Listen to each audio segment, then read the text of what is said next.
अरे बाबा साइकिल कब दिलाओगे? अरे दिला दूंगा बेटा, वो तू भी जिद करता रहता है। और ये फातिमा कहाँ मर गई? अरे फातिमा, वो आके झाड़ू वगैरह लगा दो यार, घर इतना गंदा पड़ा हुआ है। जी बाबा अभी सफाई कर देती हूँ।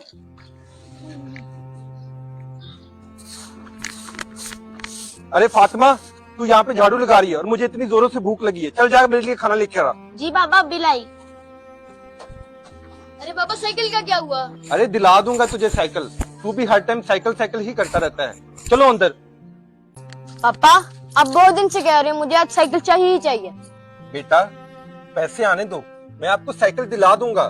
मैंने आपके घर पैदा होके गलती की, काश कि मैं किसी अमीर के घर पैदा हो जाता। भाई भाई ऐसा नहीं कहते। ये ले बाबा, ये कुछ पैसे हैं, भाई को साइकिल दिलवा दे। इतने सारे पैसे ये तुम्हारे पास कैसे आए? बाबा जी रोज आप मुझे 10-10 रुपए देते थे, उसी को जमा करके मैंने इतने पैसे इकट्ठे किए हैं ताकि मुश्किल में आपके काम आ सके। बेशक बेटियां बेटों से बेहतर एहसास करने वाली हैं, इसीलिए तो अल्लाह पाक ने उनको रहमत बनाकर भेजा है। बेटियां मुश्किल में माँ बाप का ज्यादा ख्याल रखती हैं। हमारा ये मैसेज आपको अच्छा लगे तो सदका जारिया समझकर शेयर जरूर करें।